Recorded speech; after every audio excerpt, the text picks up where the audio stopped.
السلام عليكم، مرحبا بكم في الفيديو ديال اليوم. ان شاء الله نقدم لكم وصفه ديال الشباكيه بمناسبه شهر رمضان. الله يدخلوا علينا وعليكم بالصحه والعافيه. فبقاو معايا نتعرفوا على المقادير وطريقه التحضير.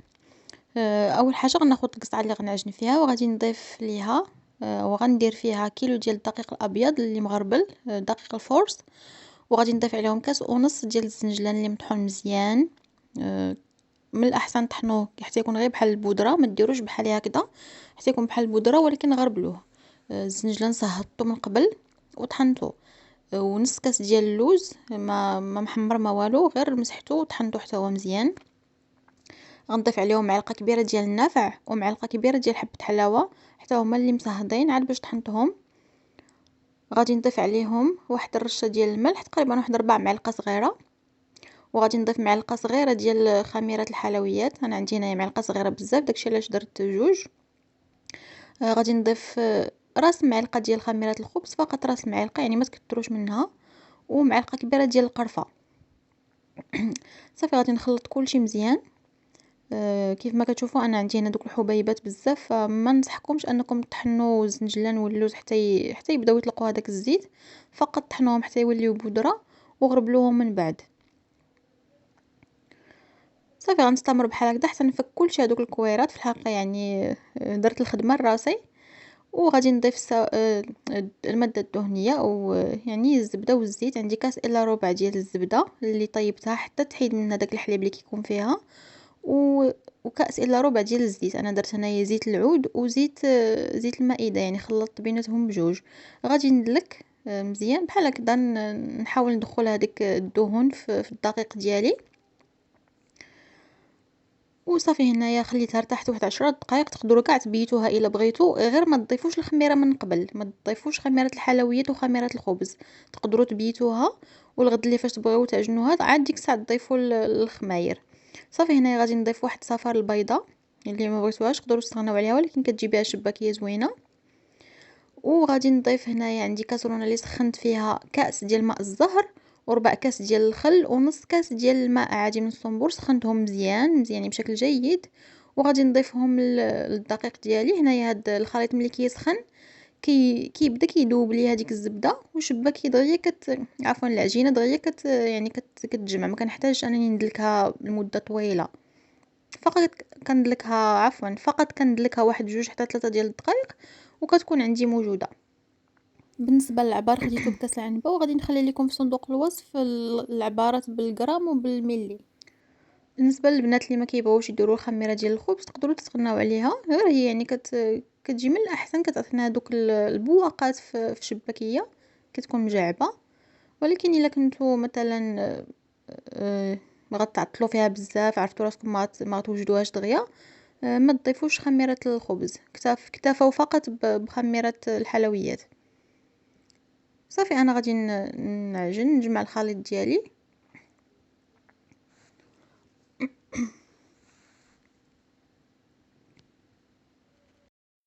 بالنسبه للسوائل اللي درت راه قدوني نيشان في العجينه، يعني جمعوا ليا الشباكيه ديالي هي هذيك.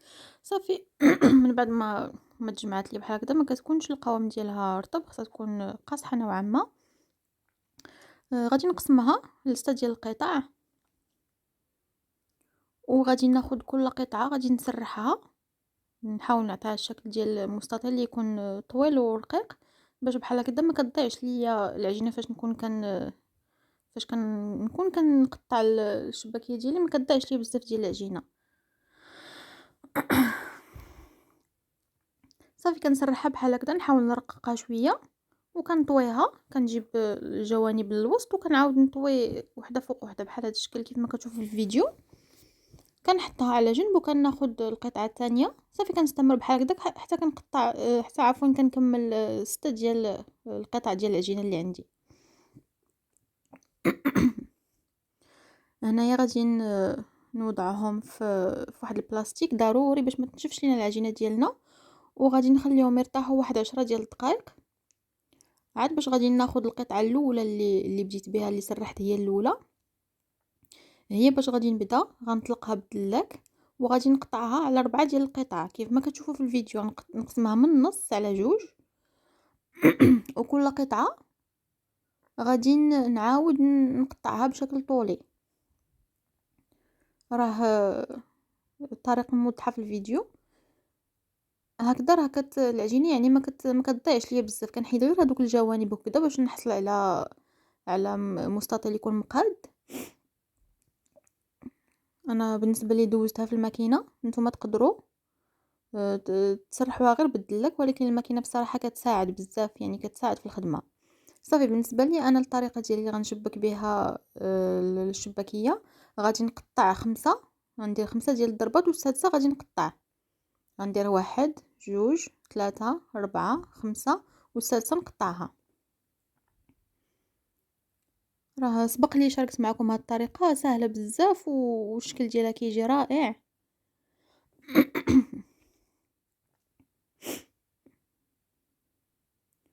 صافي كناخد هكذا القطعه ديالي. عندي 6 ديال الاشرطه.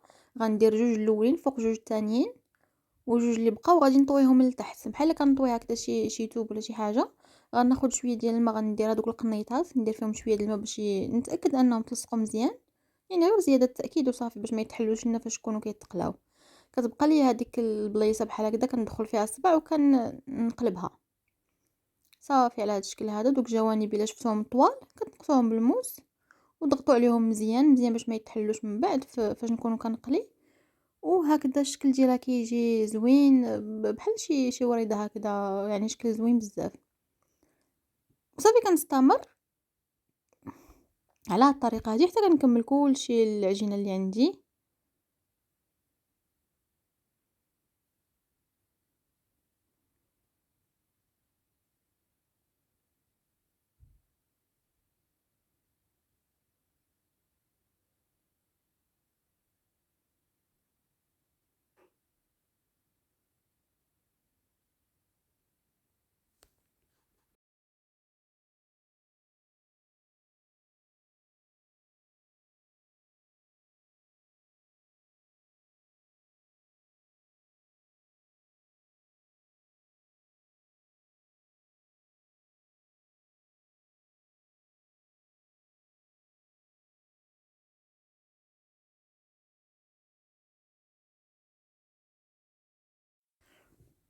نزيد ندير معكم وحده باش تفهموا، يعني خطوه بخطوه. 2 فوق 2 اللي كيبقاو كندخلوهم لتحت وكنزيديو هذوك القنيطات وكندخل هذيك التقيبه اللي كتكون عندي هكذا كندخل صبعي وكنقلبها. صافي بحال هذا الشكل هذا راه ساهل يعني، وراه الفيديو باين، يعني باين الطريقه.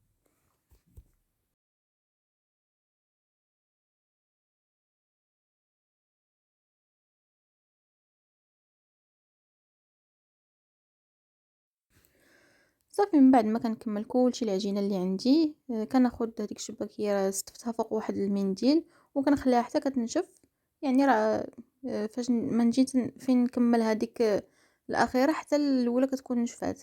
بالنسبه للزيت هنايا خصها ضروري تكون كثيره شويه، يعني ماشي نديرو زيت قليله ونخليوها تسخن يعني حراره متوسطه، ما تكونش سخونه بزاف، حيت الا كانت سخونه غنديرو فيها الشباكيه وغادي تشوط من الداخل، غتبقى خضره. فالزيت تكون متوسطه في الحراره وغادي نوضعها نبقى نتاكد انها تحمرات من التحت ونقلبها.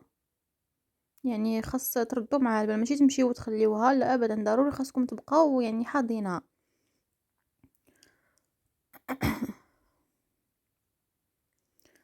صافي فاش كتحمر من الجهتين كنحيدها وكنوضعها في العسل وكنستمر بنفس الطريقه. كنطيب كلشي الكميه اللي عندي.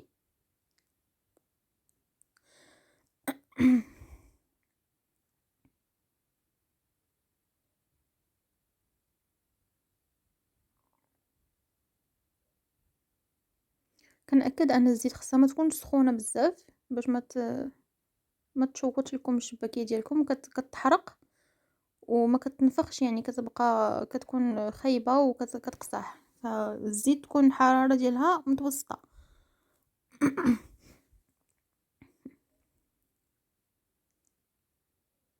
وحتى اللون ديالها يعني ما تحمروهاش بزاف بزاف، حيت راه مازال فاش كنديروها في العسل كتزيد تاخذ لينا داك اللون الذهبي. فاش كتحمروها بزاف وكديروها في العسل كيكون اللون ديالها غامق بزاف، فتحمر غير القياس يعني بين وبين.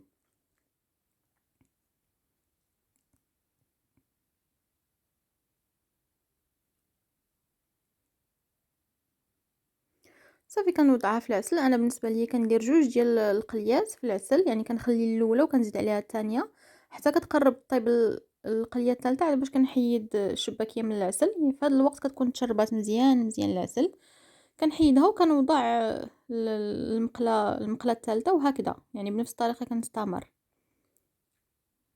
بالنسبه للعسل انايا راه صايبته في المنزل، دابا نشارك معكم الوصفه ديالو. كيجي زوين وساهل. صافي على هذا الشكل هذا، وضروري تسخنوه شويه قبل ما ديروا فيه الشباك. يعني ماشي تسخنوه 100%، ولكن غير شويه شويه سخن، يعني يبدا كيطلق صافي كتطفيو عليه. صافي هنايا من بعد ما وجدت الشباكيه ديالي ودرت ليها زينتها بالزنجلان. تقدروا تزينوها باللوز اللي كيكون هذاك ايفي اللي كتهرمشوه اولا كونكاسي، هو كيجي مزيان. كنقدموها بالصحه والراحه، كتجي لذيذه بزاف بزاف ويعني فيها مقرمشه وفي نفس الوقت معلكه، يعني ماشي قاصحه وماشي رطبه بزاف. انا ما كتعجبنيش الشباكيه تكون رطبه، وكتجي شاربه العسل كيف ما كتشوفوا مجعبه. فبهذا كنوصلوا لنهايه الفيديو، وكنتمنى ينال الاعجاب ديالكم. والى عجبكم ما تنساوش ديروا لايك، واللي ما مشتركش في القناه يشترك باش توصلوا بالفيديوهات اللي كنحط. كنشكركم على حسن المتابعه، ونلقاكم في فيديو جديد ان شاء الله. والسلام عليكم ورحمه الله وبركاته.